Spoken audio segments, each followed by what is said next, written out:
Hello everybody, welcome back to the channel. Welcome to the channel. If this is your first time, this is my June wrap up.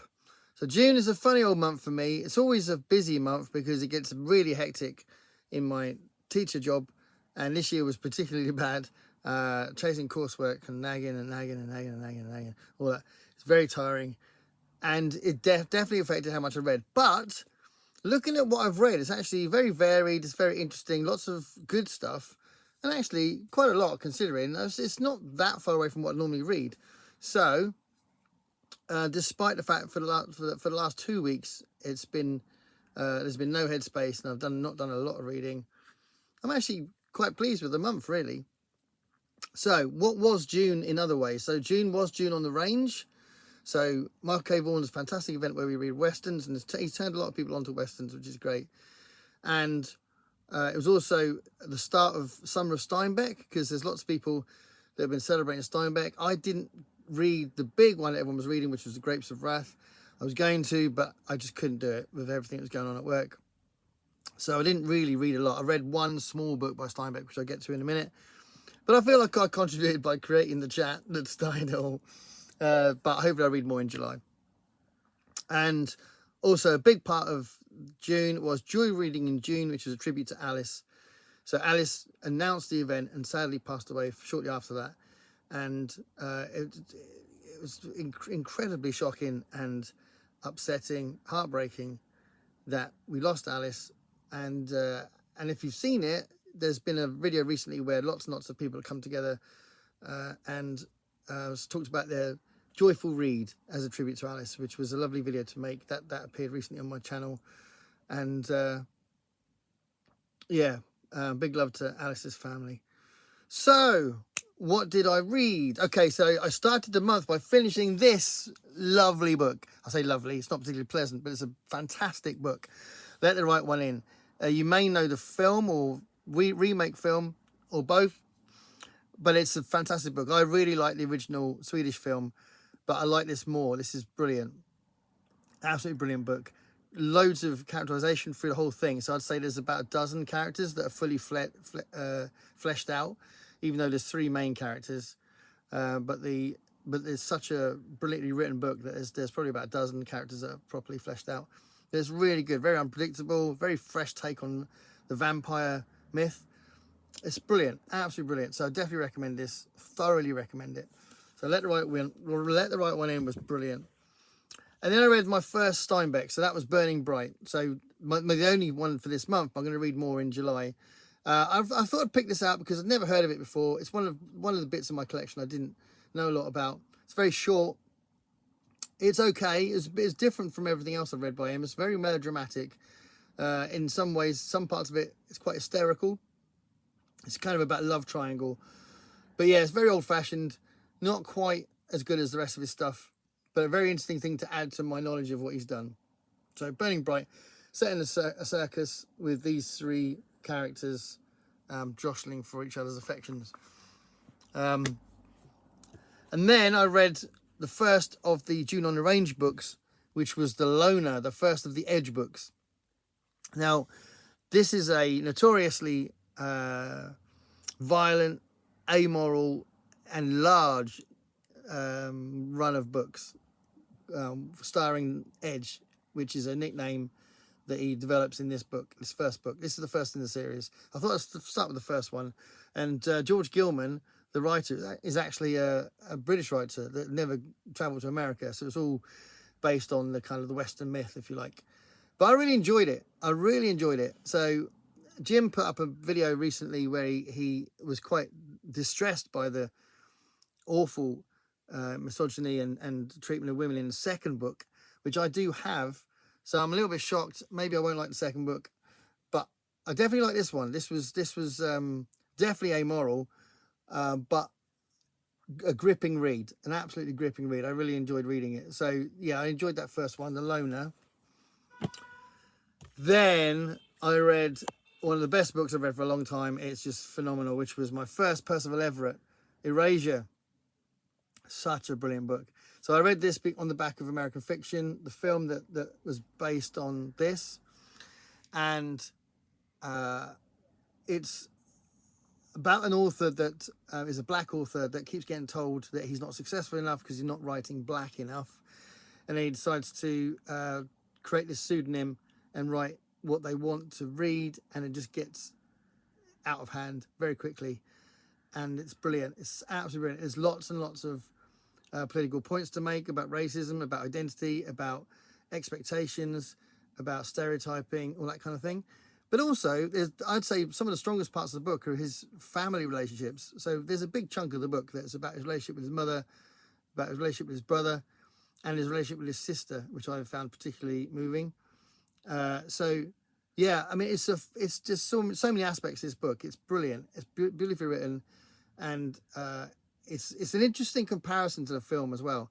I prefer the ending of the film, which is quite funny, but yeah, just such a brilliant book, and definitely something I'm going to read more. Percival Everett now, and I did do a special review of this as well on my channel if you have seen that. So Erasia was fantastic. After that, I carried on reading some more of Life Ceremony by Sayaka Murata. So I haven't finished this yet, but she's a very interesting and quite unique writer, I think. And I like what she does. I've done videos on my channel for Earthlings and Convenience Store Woman, two very different books. But there's with this as well, there's a consistent approach to reading, I'd say. Approach to writing, a consistent approach to writing, I think, but they are still very different. So yeah, Life Ceremony, I'm enjoying that as I carry on with it. The next one was a huge disappointment. So I bought this in America, Cruel Shoes by Steve Martin, and I thought I'd love this. I'm a big Steve Martin fan, especially the early 80s, which is when this came out, and it just baffles me, this book, because it is completely, totally unfunny. Every single page is not funny, it's not interesting, it's not worth reading, and I'm like, what? So yeah, very surprised, very disappointed.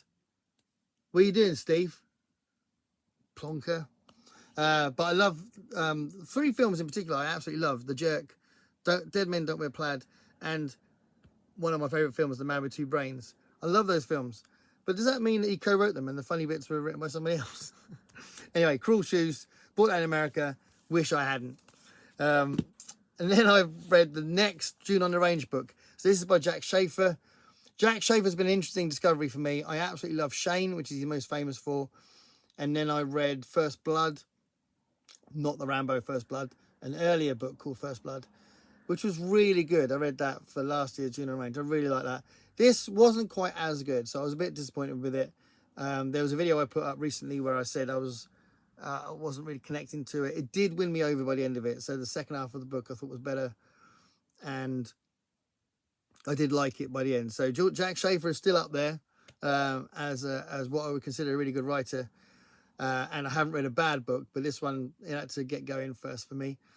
But yeah, it's interesting because he's talking about the Cheyenne tribe, and he did lots of research, and there's a bit at the back where Jack Schaefer himself talks about how he had a lot of respect and admiration for the Native Americans and for the Cheyenne in particular, that he did a lot of research about. And you can see that on the page. I think the dialogue's a little bit stereotypical and possibly driven by the impression that they seem to have about Native Americans rather than what they were like. But there's a lot of respect and a lot of, as he said, admiration in this book. You can see it on the page. And I think that was awesome, considering the time it was written especially. So that was The Canyon. It was really good. And then the other one that I said I was doing in that last video that I hadn't finished, I did finish it.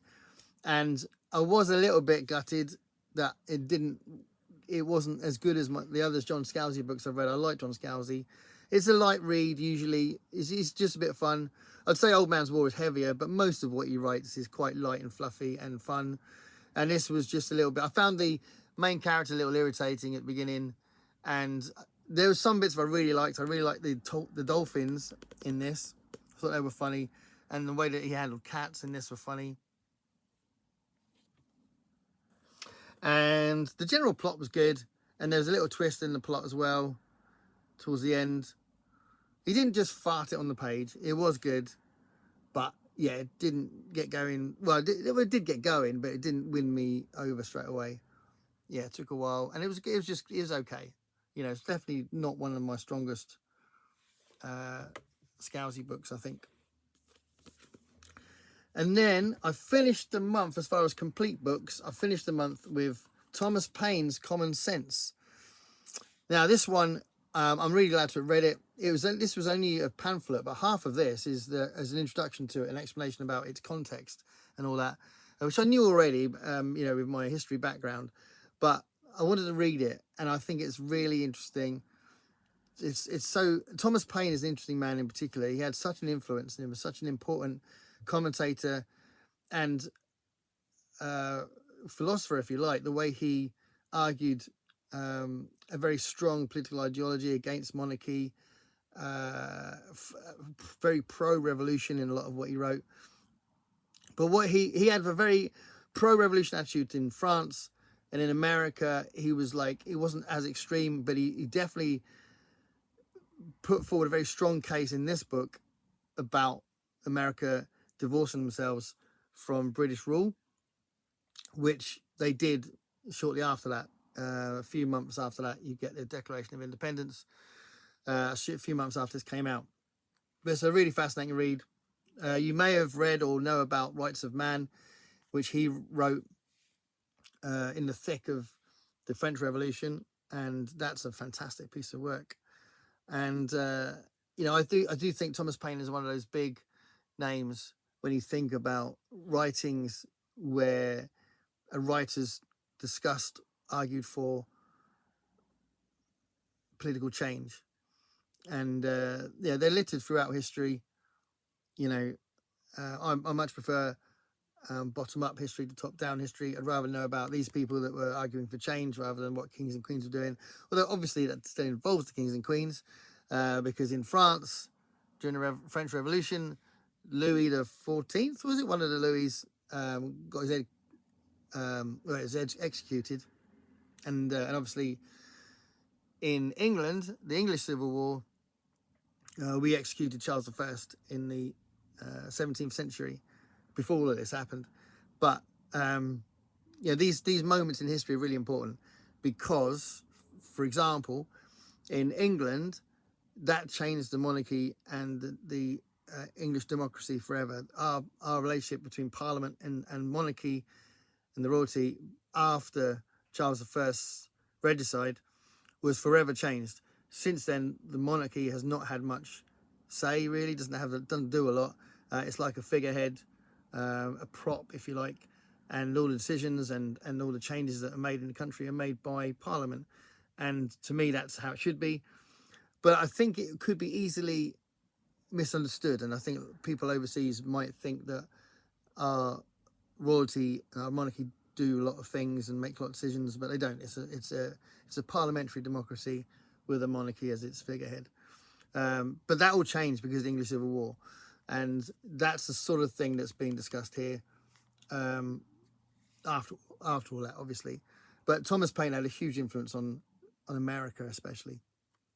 So yeah, brilliant, interesting, fascinating book.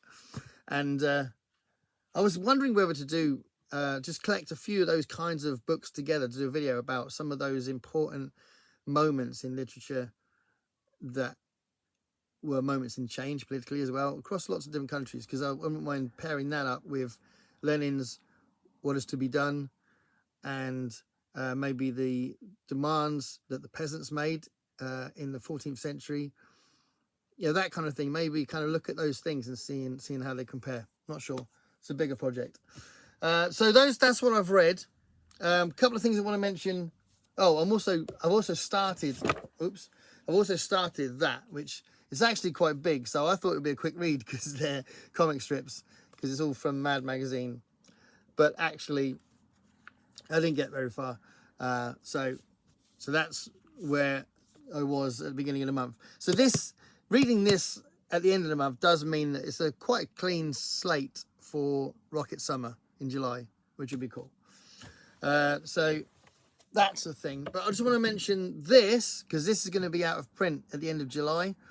So I would thoroughly recommend this. This is an anthology of trash fiction, mostly from booktubers or people that use and watch and enjoy booktube. Edited by Ollie from Criminolly and Troy Treadup. But this is actually going to get deleted soon. It's going to be out of print in a month's time, at the end of July. So if you do want it, and I am in there, my story called Itch is in there, which is a little bit of a gross body horror thing. But yeah, it's a very good collection. So you've only got a month now to get it. So I wanted to sort of flag that up, as that's going to be out of print. Okay, so that's about it. But one thing I will say, I don't ever say this on the channel, but I haven't got Patreon or anything like that, but I do have a Buy Me a Coffee profile.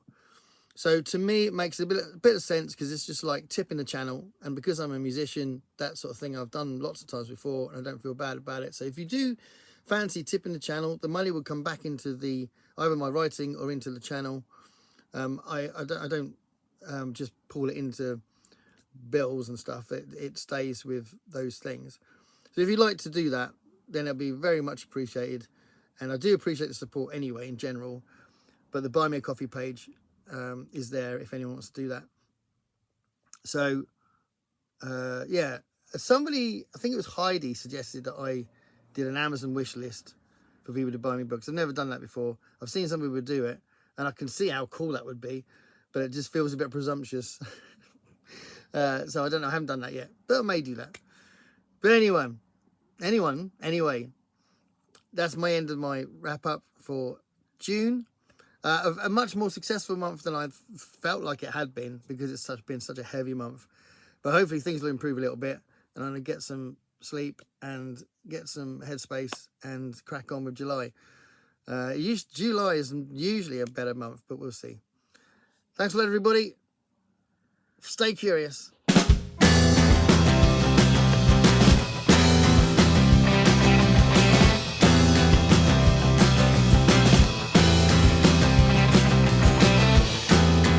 Paint me a picture of what it's like to